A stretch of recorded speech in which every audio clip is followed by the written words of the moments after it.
tirá-los daqueles cargos muito em breve. Virá um tempo ainda, meus irmãos, meus amigos, de perseguição. Estejam preparados para a perseguição, mas aquele que se dispõe a lutar por justiça não pode temer perseguição, não pode temer pela sua própria vida. Olá pessoal, um bom dia para vocês, sejam todos bem-vindos ao canal. Quero desde agora já agradecer a algumas pessoas aí que têm contribuído com o canal, né? Não é sempre que eu coloco, gente, eu coloco aqui o QR Code para as pessoas que gostam do canal tá contribuindo com o canal com qualquer valor, né? Mas não é sempre, às vezes eu esqueço, às vezes, enfim. Nós estamos aqui de passagem, já estaremos indo embora e estamos passando por um momento muito, mas muito conturbado, muito turbulento, muito triste no nosso país, né? Lembrando que o nosso país é a nossa casa maior. Nós temos nossa residência, que às vezes a gente compra, às vezes a gente aluga, é o nosso lar, né? A gente transforma em nosso lar, mas temos o nosso lar maior, a nossa casa maior, aonde a gente deve amar a todo custo, que é o nosso país. É aqui que a gente nasce, é aqui que a gente paga nossos impostos, é aqui que a gente aprende a ler, a escrever, aprende a amar tudo na vida, né? A partir daqui é que a gente tem tudo, né? Uma casa, uma condição de viajar para fora, coisa que eu nunca fiz, porque também nunca tive, mas também não me lamento por isso, né? Conheço através das imagens de filmes, de séries, enfim, documentários. Mas enfim, Deus acima de tudo. O homem que não tem Deus contigo, que não guarda os mandamentos de Deus consigo, é um infeliz. Eu sempre tenho dito uma frase que eu tinha até no meu carro, as pessoas gostavam quando eu passava, que eu vendia esse carro e depois nunca mais fiz. É uma frase que não é minha, eu aprendi de um amigo, de um cliente meu, que diz o seguinte: a maior riqueza do homem está na presença de Deus, e é um fato. Muito bem. Eu, antes de prosseguir, que eu vou falar aqui sobre a fala do Eduardo Bolsonaro, o Eduardo Bolsonaro está muito convicto que os Estados Unidos vai partir para cima, ainda não partiu, eu quero... Começou, tá? Mas tem gente que ainda... O brasileiro é muito imediatista. Ele tem que ser tudo dele tem que ser agora. Tem não sei quantos anos que eu não há quantos anos não, há quantos anos que você está vendo o que o Supremo Tribunal Federal tem feito com o país, vem mudando. Agora, essa perseguição, tudo começou mesmo depois, já no finalzinho do mandato do Bolsonaro, e explodiu mesmo depois do 8 de janeiro. O Brasil se transformou mesmo ali, né? Ali que foi revelado. A gente está vendo o que está acontecendo, está vendo como que existe realmente aí eu não vou nem falar, não pode nem falar esse nome aqui, mas enfim, agora há pouco eu recebi de um amigo meu que diz o seguinte: Josemir, depois dessa decisão do Moraes a gente vê que ele não está sozinho, a Globo, a Plim Plim está por trás disso. Meu amigo, eu não vou nem falar o nome dele aqui para não comprometer, não é só a Globo não, a OAB, as Forças Armadas, olha, todos esses que foram condenados, esses militares, vão perder a patente. O próprio STM, que é o Superior Tribunal de Justiça Militar, ou Supremo Tribunal Militar, já falou, se forem condenados lá na Justiça Civil, nós vamos fazer a nossa parte aqui. Agora, adivinha quem é a líder, né? A presidente do Supremo Tribunal de Justiça Militar? É uma comunista. Vocês estão entendendo como está tudo aparelhado? E ainda tem gente com raiva do Bolsonaro, dizendo que o Bolsonaro não fez nada quando estava no poder. Gente, eu sou uma pessoa muito franca, muito sincero, muito franco pelo que eu vejo. E olha, como eu sempre digo, de manhã eu acordo, 6 horas da manhã, já estou em cima das informações, e são várias informações, seja nacional, internacional, de tudo quanto é lado eu vou vendo, vou analisando e vou tirando as minhas conclusões. Eu tenho também arquivos onde eu vou buscar, eu vejo imagens do que o Bolsonaro falou há muito tempo atrás. A gente faz um contexto geral para a gente poder ter o caminho, né? Uma ideia do que falar para vocês, de como que a coisa tá, por que chegou a esse ponto. Então vamos lá. O Eduardo Bolsonaro, ele está convicto que os Estados Unidos tem até uma matéria aqui que diz assim, ó: Eduardo Bolsonaro diz que Estados Unidos podem enviar caças e navios militares ao Brasil. Eu prefiro a guerra, disse ele. Eu vou ler essa matéria aqui. Mas antes eu preciso passar uma informação para vocês, o seguinte: às vezes, não só eu, como qualquer influenciador responsável que sabe a sua posição, a importância da sua posição aqui, jamais vai vir aqui falar para vocês: olha, nós temos que partir para uma guerra civil. A gente pode até insinuar de outra forma. Como eu sempre falo aqui, não é difícil do Brasil entrar numa guerra civil. O caminho que essa turma está levando o país, tudo indica que o Brasil... Agora, isso eu estou falando para você, inclusive eu digo, eu sou contra. E por que você é contra, Josemir? Porque eu fecho os olhos, gente. Eu estudo muito isso de outros países. É irmão matando irmão, vizinho matando vizinho, vizinho entregando vizinho para os lobos. A coisa é muito séria. Quando você vê derramamento igual eu vi agora no Peru, eu falei para vocês, porque eu vi as imagens, pessoas esquartejando a outra na rua. Gente, dando tiro na cara. É horrível. Agora, eu vou contar uma historinha aqui para vocês antes de prosseguir, só para você entender. Isso não significa, tá, que se tiver realmente, eu tenho que entrar na guerra. Eu não vou me esconder. Eu tenho que fazer alguma coisa, né? A decisão não é minha. Eu jamais, como influenciador, eu vou vir aqui e falar para vocês: olha, nós temos que pegar em arma, temos que ir para a rua, temos que fazer... Não. Uma coisa é manifestação pacífica. Eu vou vir sempre aqui falar para vocês. Falar que parar o país vai resolver, sim, posso. Vamos fazer uma manifestação, uma paralisação geral. Isso aí eu posso. Agora, jamais eu e qualquer influenciador responsável jamais vai vir aqui e falar para vocês pegar em arma, ir para a rua e guerrear. Isso não, tá? Quando eu era criança, eu tinha 9 anos de idade, eu tinha perdido meu avô. Eu perdi meu avô com 7 anos. Aos 9 anos de idade, minha avó estava passando uma dificuldade muito grande. Naquela época, o INSS, que chamava de INAMPS, né, para poder dar a pensão da viúva, demorava, porque não era igual hoje, tudo rápido, né? Era tudo no documento, papel, vai na entrada, espera, volta. E minha avó passou por uma dificuldade muito grande, ou seja, eu passei. E eu tive que trabalhar. Eu, com 9 anos de idade, fui vender limão na feira. E o filho desse casal que tinha essa barraca na feira, uma barraca grande mesmo, era uma loja. Ela tinha um filho, esse filho, todo dia a gente jogava bola. Quando a gente vinha do trabalho, ia para a escola e tal, e jogava bola. Era meio expediente, tá, gente? Eu saía às 5 horas da manhã, quando era 11h30, meio-dia, já estava em casa. Era assim que funcionava. Então, de tarde eu estudava, e de tardinha, 5h30, já para 6 horas, quando vinha da escola, a gente jogava bola, e às vezes sábado. O filho desse casal me apurrinhava, e ele era fortinho, bem nutrido, eu era magrelo, sabe, mal nutrido e tal, e ele era me perturbava muito. Quem joga bola, criança, sabe disso, mas ele me perturbava muito. Teve um dia que ele me perturbou tanto, mas tanto, e ele era quase o dobro do meu peso. A gente saiu daquela brincadeira ali do campinho e estava se dirigindo a subir para a rua da nossa casa, quando ele, de tanto ele me perturbar, eu peguei ele por aqui, coloquei ele na parede, mas eu dei tanto soco nele que sangrou a boca dele. E sabe por que eu parei de dar soco nele? Porque me tiraram. Josemir, chega.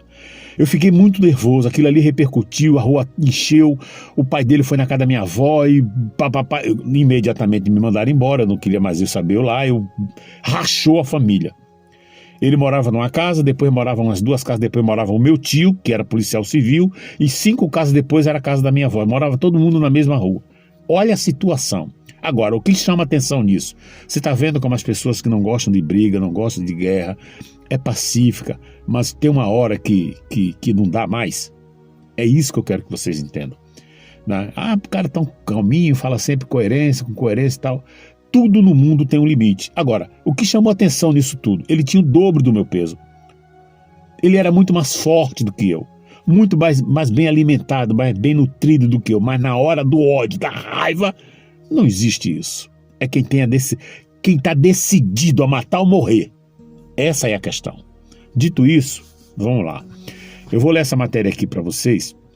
E depois vou ler mais algumas 2 matérias muito interessantes, para a gente ficar a par do que está acontecendo. A situação do Brasil é crítica, a situação do Bolsonaro mais ainda, porque o alvo é ele.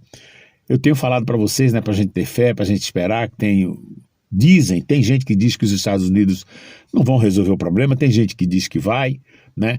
Para os Estados Unidos resolver a situação mesmo do Brasil, gente, vou ser sincero para vocês, os caras estão tão bem aparelhados que eles estão se lixando para negócio de lei Magnitsky. Agora, tem gente que diz que essa lei Magnitsky ela é gradativa, ela vai aumentando a chegar a um ponto que os caras vão ficar parados. Por enquanto foi só o Moraes, nem a esposa dele ainda foi taxada. Mas quando chegar nos outros ministros, eu quero acreditar, né, que esses caras vão dar um basta, vão dar um chega, né? Mas se nada disso for resolvido, é o que eu vou ler aqui na matéria para vocês. E aí não é só a questão por causa do Bolsonaro, eu quero que vocês entendam sobre isso. É porque o Brasil tem uma extrema importância para os Estados Unidos, em todos os sentidos, estratégia, tudo, tá? Diária, de tudo, tá? Coisa que a gente não entende, é uma coisa internacional, coisa de guerra, isso não tá muito para civil, não. E é por isso que esses caras não vão entregar de bandeja o Brasil para a China, para o comunismo. É isso que eu quero que vocês entendam, tá certo? Bom, vamos lá. Olha, Eduardo Bolsonaro diz que Estados Unidos podem enviar caça e navios militares ao Brasil. Ele disse: eu prefiro a guerra. Parlamentar afirmou em entrevista que os Estados Unidos podem enviar tropas ao Brasil se não houver eleições transparentes e defendeu luta armada. Brasil, a coisa, eu não vou ler essa matéria toda não, mas só para vocês terem uma noção, tá? Agora tem uma outra matéria aqui, também muito interessante, que eu quero passar para vocês. A situação do Brasil não é fácil, mas uma coisa independente dos Estados Unidos, eu preciso passar para vocês. Gente, tudo depende de nós. A gente não pode recuar, a gente não pode entregar os pontos. A luta não é fácil. Por que eu estou falando isso? Tem muita gente dizendo que não acredita mais. Eu sempre falo isso aqui. Você nunca, jamais pode falar isso. Acredite sempre em alguma coisa. Primeiramente em Deus. Porque eu sempre digo por experiência de vida, Deus quando quer, Ele vai fazer. Agora tem que ser no tempo dele. Nós somos muito impacientes. Eu lembro que no início, quando o Bolsonaro estava naquela campanha para ser presidente, tantos militares, mas era meu sonho um presidente voltar a ser militar e tal e tal. Essa pessoa morreu, não viu nem o início da luta. E tantos outros ficaram pelo meio do caminho, né? Enfim, vamos lá. Essa matéria aqui do Jornal Nacional Online, do Jornal da Cidade Online, diz mais ou menos o que eu tenho falado aqui. Mas ele citou aqui 2 erros. Outro dia um internauta estava dizendo assim, inscrito e seguidor meu disse: eu não vejo erro, não vi o Bolsonaro cometer erros. Poxa, é de muita inocência. Mas o Jornal da Cidade Online selecionou 2 erros aqui que eu acredito que qualquer uma pessoa vai concordar com esses 2 erros. Os 2 erros, os 2 grandes erros de Jair Bolsonaro que estão lhe custando a liberdade.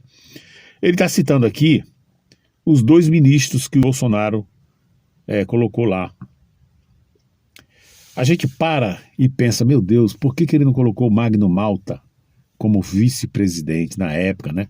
Depois teve uma outra pessoa, acho que era uma mulher, não lembro quem bem, mas o Magno Malta estava cotado. De repente o Bolsonaro chegou, não sei se o Magno Malta não quis, não lembro, acho que quis sim. Alguém buzinou, influência aí da maçonaria, que é muito forte no Brasil, a gente também não sabe o que aconteceu. Ele veio com o nome esse camarada aí que é o general aí, né? E colocou o cara como vice-presidente e deu no que deu. Ele pagou a conta sozinho, o cara ficou ainda falando besteira no meio do trajeto dos 4 anos, falando muita bobagem, indo contra ele. E ajudou o Bolsonaro, ainda por cima, dando entrevista para o maior inimigo do Bolsonaro, que era a Globo.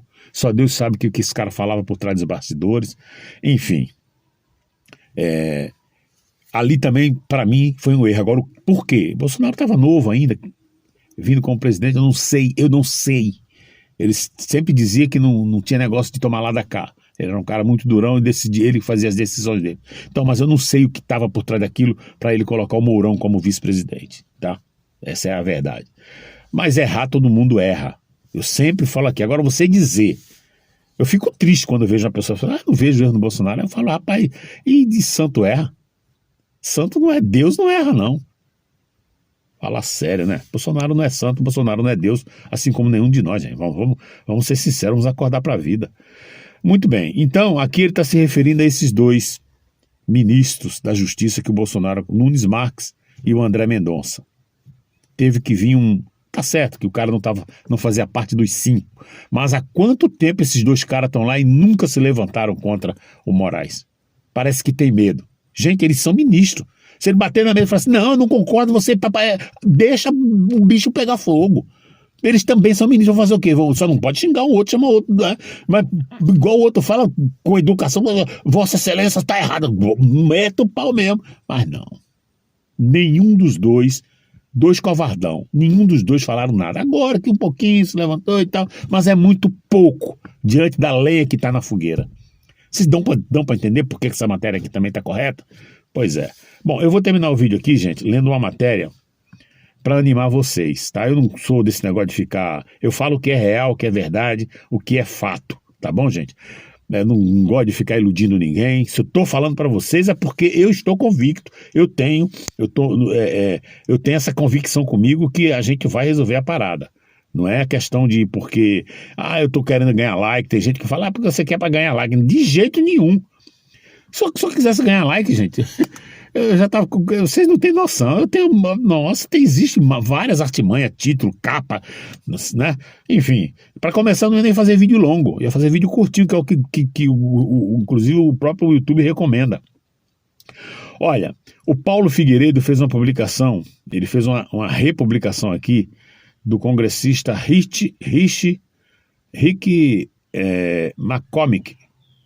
Esse cara fez uma publicação, né, que eu vou ler aqui para vocês, que é muito interessante, gente, muito interessante. Eu vou ler para vocês terem noção do que esse cara falou, tá bom? Então vamos lá, é uma publicação que foi republicada pelo Paulo Figueiredo, publicada originalmente pelo congressista norte-americano Rick McCormick, esse nome que eu falei para vocês aí, que eu vou ter... Enfim, né? Vamos lá, vou deixar o print aí do nome dele aí para vocês. Ele diz o seguinte, ó: ontem, um painel fraudado de 5 juízes, essa publicação foi de ontem, ele estava se referindo a antes de ontem, de 5 juízes, que inclui Alexandre de Moraes, um violador de direitos humanos, sancionado e conhecido odiador de Bolsonaro, ex-advogado pessoal de Lula e ex-ministro da Justiça de Lula, condenou injustamente o ex-presidente Jair Bolsonaro por planejar um golpe, simplesmente por questionar a integridade da eleição brasileira de 2022, altamente disputada e inteiramente eletrônica, sentenciando-o a 27 anos de prisão e impedindo-o de concorrer à eleição de 2026. Tudo isso sem a menor evidência de que ele seja culpado de qualquer crime. Esses bandidos, disse ele, criminosos do Supremo Tribunal Federal, não merecem ser chamados de seres humanos decentes, muito menos, abre aspas, de ministros, fecha aspas. Apenas um juiz da comissão, o ministro Fux, que não é amigo de Bolsonaro, teve a coragem de chamar a acusação contra Bolsonaro do que o mundo já sabe, que é guerra política com o objetivo de destruir um homem inocente, aprisionar um grande líder político pelo resto da vida e punir milhões de brasileiros amantes da liberdade por apoiarem o candidato de sua escolha e questionarem a integridade das urnas eletrônicas do Brasil. E aí ele concluiu dizendo essas palavras duras aqui que muita gente está replicando também. Ó. Como o secretário Rubio apontou, os Estados Unidos não tolerarão que o Brasil desça ainda mais rumo ao totalitarismo. Os Estados Unidos estão com o povo brasileiro, a justiça está chegando e tenham certeza, Moraes e todos que permitem seus abusos na Suprema Corte e no Congresso brasileiro serão severamente punidos. O mundo está de olho, concluiu ele. Esse era o vídeo que eu queria passar para vocês. Não vou me alongar mais, tudo que eu tinha que falar já falei. Vou ficar por aqui, um ótimo sábado a todos, um excelente final de semana, que Deus abençoe a cada um de vocês. Não esqueçam de continuar orando, aqueles que têm fé, aqueles que gostam de se ajoelhar e orar a Deus, né? Porque a oração nunca é demais. Mas eu vou terminar o vídeo aqui dizendo para vocês o seguinte: independente de Estados Unidos, independente de qualquer outro meio de solução de problema, nós temos aí uma coisa que está avançando, e eu acredito muito mais nisso, que é anistia no Congresso. Nós já temos um número suficiente de deputados, os caras não estão de brincadeira, já decidiram que vão paralisar o Congresso, não vão aprovar nem aquele negócio que é um benefício para todo mundo, de direita e esquerda, que é o negócio do imposto de renda, né? O valor mínimo, R$5.000, todo mundo esperando isso aí, mas eles já falaram, vai travar tudo. Então agora é uma guerra, já foi decidido lá, né? Já condenaram o Bolsonaro, já decidiram, né? Então agora o foco principal do Congresso, embora o Senado ainda meio xing-ling, mas uma grande vitória que a direita teve foi essa debandada desses dois partidos, União Brasil e o Progressista, que abandonou o governo e se uniu pró-anistia. Agora, uma coisa a gente tem que entender. O que vocês preferem, Bolsonaro livre ou Bolsonaro preso? Livre, mas não está na presidência, ou bom seria ele livre e na presidência, né, ou concorrer à presidência, né? Mas eu vou muito em cima também da palavra de Deus quando a gente lê aquela parábola do rei Salomão, que duas mulheres brigavam por causa de um mesmo filho, que a história se diz assim, elas moravam numa comunidade, ambas tiveram filho no mesmo tempo, só que uma, por desleixo, deixou o filho morrer. O filho morreu, e depois ela disse que o filho da outra que era o filho dela. E aquilo repercutiu, foi parar no rei, o rei que tinha que decidir essa situação. E o rei, vendo as duas brigando, nenhuma abriu a mão, o rei pegou uma espada e falou, bom, então já que vocês não estão se decidindo, eu vou dividir essa criança no meio e cada uma fica uma parte. Aí então a mãe verdadeira, né, sentindo no coração que não podia deixar a vida do filho ser partida, né, perder a vida, porque é cortar no meio, né, gente? Ela falou, não, eu não quero, não vou fazer isso, eu prefiro entregar, se for para o senhor fazer isso, eu prefiro entregar o meu filho para ela, que ela crie a criança então, mas que a criança viva. O rei, sabiamente vendo que aquela mulher teve de fato coração, enquanto a outra se lixou se ele ia cortar no meio ou não, ela não ia abrir mão mesmo e acabou, disse não. Você é a mãe verdadeira. Você vai ficar com a criança. Então é uma parábola, né? E por que eu estou falando isso? Porque às vezes a gente tem que saber perder, porque às vezes o perder é ganhar. Tem um outro ditado também, que é bíblico também, que fala que se você tem um dos olhos que leva você ao pecado, é mais ou menos assim, não é bem isso, né? Que você tire-o fora, mas que você consiga entrar no reino de Deus, para que você consiga entrar no reino de Deus, porque é melhor você entrar no reino de Deus com uma vista do que com as duas e ser lançado no fogo do inferno. Então tudo isso para a gente meditar, para a gente entender que nem sempre a gente ganha, às vezes a gente tem que sempre aprender a perder em prol de algo maior, né? Porque aí, se o Bolsonaro se afastasse um pouquinho da política, eu sei que muita gente não gosta disso que eu estou falando, ele iria aí abrir, né, um espaço, pelo menos para a gente respirar, porque todo mundo quer ele, e o Bolsonaro já não tem saúde o suficiente, né? Eu estou pensando, não é na questão se é Bolsonaro ou se não é Bolsonaro, é na questão de paz, trazer paz para essa população que já não aguenta mais, tá certo, gente? Mas a luta não vai parar. Por quê? Porque com Bolsonaro ou sem Bolsonaro, o que está em jogo, o que está em plano do comunismo, vai avançar. Redes sociais, isso vai avançar, não tenha dúvida. Então é por isso que a gente nunca vai parar de lutar. Eu estou falando no quesito agora, imediato, né? Vamos dar uma estancada, vamos dar uma paz. Eles vão continuar e a gente vai ter argumento. Falar assim, mas vocês não falaram que era o Bolsonaro? Vocês estão entendendo? Então, tudo isso, agora, é só apenas um pensamento, uma meditação. Não estou dizendo que tem que ser desse jeito, tá bom, gente? Bom, eu vou ficar por aqui. Para você que assistiu, muito obrigado, um abraço, que Deus abençoe a todos. Até a próxima.